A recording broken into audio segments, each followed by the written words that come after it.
PV. Anwar എം.എൽ.എയുടെ രണ്ടാം പൊതുജന യോഗം അങ്ങനെ കോഴിക്കോട് മുതലക്കുളത്ത് ആരംഭിച്ചിരിക്കുകയാണ്. അൻവറിന്റെ പുതിയ വെളിപ്പെടുത്തലുകൾ കാക്കുകയാണ് രാഷ്ട്രീയ കേരളം. ഇന്നലത്തെ അൻവറിന്റെ പൊതുജന യോഗത്തിൽ ഒഴുകിയെത്തിയത് വൻ ജനാവലിയായിരുന്നു. ഇന്നും അവിടെ അത്തരത്തിലുള്ള ജനാവലി കാണാൻ കഴിയുന്നുണ്ട്. മുഹമ്മദ് ഷഹീദ് ഗ്രൗണ്ടിൽ നിന്നും ചെയ്യുന്നുണ്ട്. ഷഹീദ്, വലിയ ആൾക്കൂട്ടമുണ്ടോ? കഴിഞ്ഞ ദിവസമൊക്കെ നമ്മൾ കണ്ടതുപോലെ മാമി തിരോധാന കേസാണ്, കേസുമായി ബന്ധപ്പെട്ട സ്വർണ്ണക്കടത്ത് ബന്ധം, ADGP കണക്ഷൻ, ഇതൊക്കെ തന്നെ പുതിയ വെളിപ്പെടുത്തലുകളായി മാറുമോ? അൻവർ എത്തിയോ വേദിയിൽ? പ്രതീക്ഷ, അൻവർ എം.എൽ.എ ഇപ്പോൾ കോഴിക്കോട് മുതലക്കുളത്തെ വേദിയിൽ എത്തിക്കഴിഞ്ഞു. മാമി തിരോധാന ആക്ഷൻ കമ്മിറ്റിയാണ് പരിപാടി സംഘടിപ്പിക്കുന്നത്. അതിന്റെ ചെയർമാന്റെ പ്രസംഗം ഇപ്പോൾ നടന്നുകൊണ്ടിരിക്കുന്ന പ്രധാനപ്പെട്ട കാര്യം, നൂറുകണക്കിന് ആളുകൾ ഇപ്പോൾ ഈ പൊതുയോഗത്തിലേക്ക് പങ്കെടുക്കാൻ വേണ്ടി മുതലക്കുളം മൈതാനിയിൽ എത്തിക്കഴിഞ്ഞു. മുതലക്കുളം മൈതാനി നിറഞ്ഞു കവിഞ്ഞു കഴിഞ്ഞു.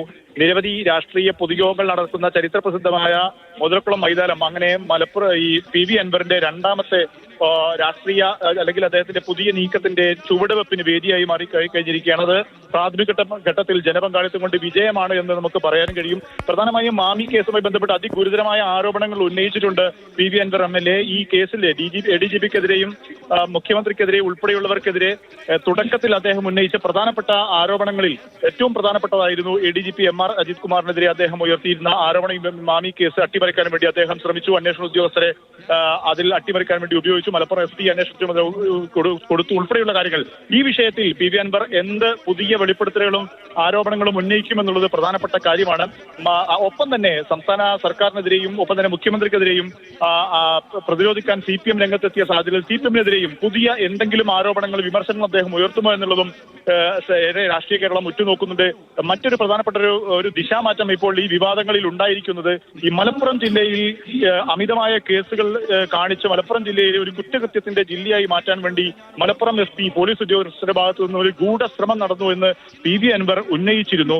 ഈ വിഷയത്തിൽ മുഖ്യമന്ത്രി അതിനെതിരെ നടത്തിയ ഒരു പ്രതിരോധം, മുഖ്യമന്ത്രിയും ഈ കണക്കുകൾ വെച്ചുകൊണ്ട് കഴിഞ്ഞ ദിവസം ഒരു വിശദീകരണം നടത്തുകയുണ്ടായി. മലപ്പുറത്ത് ഏറ്റവും കൂടുതൽ കേസുകൾ നടക്കുന്നു, ക്രിമിനൽ കേസുകൾ കൂടുന്നു, ഈ രാജ്യവിരുദ്ധ പ്രവർത്തനത്തിന് വേണ്ടി കള്ളക്കടത്ത് ഉപയോഗിക്കുന്നു, മലപ്പുറം കേന്ദ്രീകരിച്ചു എന്ന് തുടങ്ങിയ വിമർശനം മുഖ്യമന്ത്രി ഉന്നയിക്കുകയുണ്ടായി. ഇതിനെതിരെ ഇപ്പോൾ ഈ കാന്തപുരം വിഭാഗം ഉൾപ്പെടെയുള്ള കേരളത്തിലെ മുസ്ലിം സംഘടനകൾ രംഗത്ത് വരുന്നു എന്നുള്ളൊരു പ്രധാനപ്പെട്ട ഒരു വഴിത്തിരിവ് ഈ വിവാദത്തിൽ ഉണ്ടായിട്ടുണ്ട്. ഇത് വരും ദിവസങ്ങളിൽ കൂടുതൽ ചർച്ചയാകുന്ന സാഹചര്യം ഉണ്ടാകും. ഈ വിഷയത്തിൽ ഇന്നത്തെ പൊതുയോഗത്തിൽ പി.വി. അൻവർ എം.എൽ.എ. ഇതിനെന്ത് മറുപടി പറയും? ഈ വിഷയത്തെ പി.വി. അൻവർ എം.എൽ.എ. എങ്ങനെ വിശദീകരിക്കും എന്നുള്ള കാര്യവും ഏറെ കൗതുകരമുള്ള കാര്യമാണ്. അങ്ങനെ ഒട്ടേറെ കാര്യങ്ങളിൽ ഈ പൊതുയോഗം വളരെ ശ്രദ്ധേയമാണ്. മാമി തിരോധാന കേസുമായി ബന്ധപ്പെട്ട് മാത്രമല്ല, ഇപ്പോൾ ഉയർന്നു വന്നിട്ടുള്ള രാഷ്ട്രീയ ധ്രുവീകരണ അല്ലെങ്കിൽ രാഷ്ട്രീയ ഈ ചലനങ്ങൾ, ഈ പി.വി. അൻവർ എം.എൽ.എ. തൊടുത്തുവിട്ട ഈ നീക്കങ്ങളിലൊക്കെ വളരെ സുപ്രധാനമായ രീതിയിലുള്ള ഏതെങ്കിലും തരത്തിലുള്ള പ്രതികരണങ്ങൾ, തുറന്നു പറച്ചിലുകൾ അൻവറിന്റെ ഭാഗത്തുനിന്ന് ഉണ്ടാകുമോ എന്നുള്ളതും പ്രധാനപ്പെട്ട കാര്യമാണ്. ഏതായാലും ഒരു കാര്യത്തിൽ അൻവർ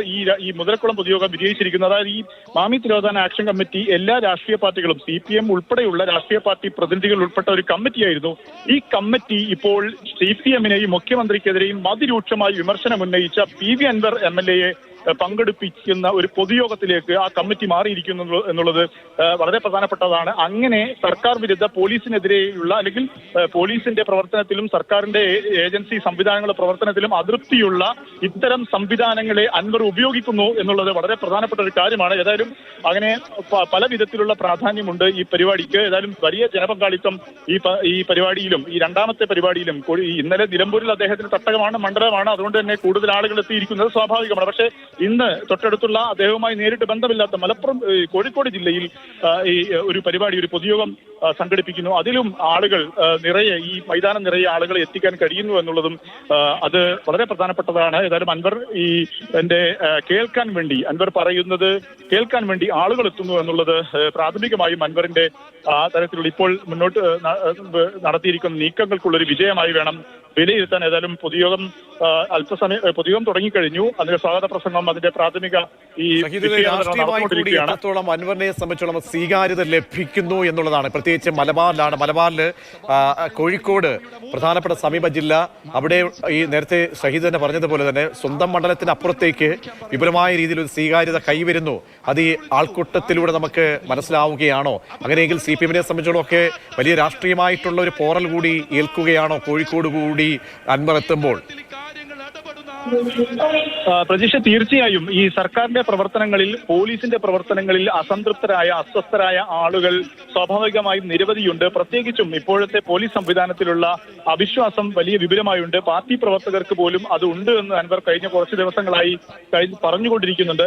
ഇത്തരം വിമർശനങ്ങളെയും പരാതികളെയും അസ്വസ്ഥതകളെയും അൻവറിന് തന്റെ കുടക്കീഴിൽ കൊണ്ടുവരാൻ കഴിയും എന്നുള്ളത്, അല്ലെങ്കിൽ കഴിയുന്നു എന്നുള്ളത് സ്വാഭാവികമായും CPM-നെ ആശങ്കപ്പെടുത്തുന്നത് തന്നെയാണ് എന്ന് വേണം നമുക്ക് ഈ ഘട്ടത്തിൽ വിലയിരുത്താൻ. ഏറ്റവും പ്രധാനമായും കോഴിക്കോട് കേന്ദ്രീകരിച്ച് കഴിഞ്ഞ കുറെ കാലങ്ങളായി ജനമനസ്സുകളിലുള്ള ഒരു ചോദ്യമാണ് ഈ മാമി എന്നുള്ള ഒരു വ്യാപാരി. അദ്ദേഹം ഒരു വ്യാപാരി എന്നുള്ള നിലയിൽ, ഒരു വ്യക്തി എന്നുള്ള നിലയിൽ അങ്ങനെ അറിയപ്പെടുന്ന ആളൊന്നുമല്ല. പക്ഷേ ഒരു വ്യാപാരി കാണാതായി 1 വർഷം കഴിഞ്ഞിട്ടും പോലീസ് എന്തെടുക്കുകയാണ് എന്നൊരു ചോദ്യം ജനമനസ്സുകളിൽ ഉയർന്നു കഴിഞ്ഞിട്ടുണ്ട്. ഈ ചോദ്യത്തിന് ഇടയിലാണ് അൻവർ ഈ പോലീസിന് തന്നെ ഈ കാര്യത്തിൽ, ഈ മാമി തിരോധനಕ್ಕೆ അട്ടിമറിക്കുന്നതിൽ കൈയുണ്ട്, ADGPക്ക് കൈയുണ്ട് എന്നൊരു വിമർശനം ഉന്നയിച്ചത്. അതുകൊണ്ട് തന്നെ കേരളത്തിലെ സാധാരണക്കാരായ ജനങ്ങൾക്ക് ഈ അൻവർ ഉന്നയിച്ച, ഈ പോലീസിനെതിരെ ഉന്നയിച്ചിരിക്കുന്ന ക്രിമിനൽ വൽക്കരണത്തിന്റെ ഒരു പ്രതീകമായി മാമി കേസ് മാറിക്കഴിഞ്ഞിട്ടുണ്ട് എന്നുള്ള വസ്തുതയാണ്.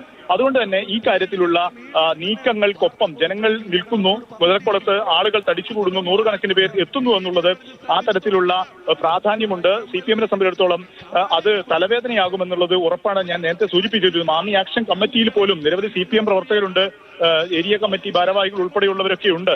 അങ്ങനെ ഇരിക്കെയാണ് ആ കമ്മിറ്റി, ആക്ഷൻ കമ്മിറ്റിയുടെ കീഴിൽ ഇങ്ങനെ ഒരു പരിപാടി നടക്കുന്നത് എന്നുള്ളതൊക്കെ വളരെ രാഷ്ട്രീയ പ്രാധാന്യമുണ്ട് എന്നുള്ളത് തന്നെയാണ്. ഒപ്പം തന്നെയാണ് മലപ്പുറം ജില്ല കടന്നും അൻവറിന് ആളെ കിട്ടുന്നു, കേൾക്കാൻ ആളുകൾ എത്തുന്നു, പൊതുയോഗങ്ങൾ വിജയിക്കുന്നു എന്നുള്ളതൊക്കെ പ്രാഥമികമായി ഈ ഘട്ടത്തിൽ, അത് എത്ര കാലം മുന്നോട്ട് കൊണ്ടുപോകാൻ കഴിയുമെന്നൊക്കെ വരും കാലങ്ങളിൽ നമുക്ക് കാത്തിരുന്ന് കാണേണ്ടതാണ്. പക്ഷെ പ്രാഥമിക ഘട്ടത്തിൽ അതൊരു മുന്നറിയിപ്പും വെല്ലുവിളിയുമാണ് എന്നുള്ളത് പറയാതെ വയ്യ. പ്രത്യേകിച്ചും സർക്കാരും മുഖ്യമന്ത്രിയും CPM സംവിധാനവും ഒക്കെ അൻവറിനെതിരെ തിരിഞ്ഞിട്ടും ആളുകൾ അൻവറിനൊപ്പം നിൽക്കുന്നു, അല്ലെങ്കിൽ അൻവറിനെ കേൾക്കാൻ വരുന്നു എന്നുള്ളത് ആ തരത്തിൽ PV അൻവറിന് ഇപ്പോൾ ഒരു മുന്നോട്ട് വെച്ച നീക്കത്തിന് ശക്തി പകരുന്നതാണ്, ഊർജം പകരുന്നതാണ്. നാളെ അരീക്കോടും ഉൾപ്പെടെയുള്ള മലപ്പുറം ജില്ലയിലെ, മറ്റന്നാളിലുമൊക്കെ മലപ്പുറം ജില്ലയിലെ വിവിധ സ്ഥലങ്ങളിൽ സമാനമായ രീതിയിലുള്ള പൊതുയോഗങ്ങൾ അൻവർ വിളിച്ചിട്ടുണ്ട്.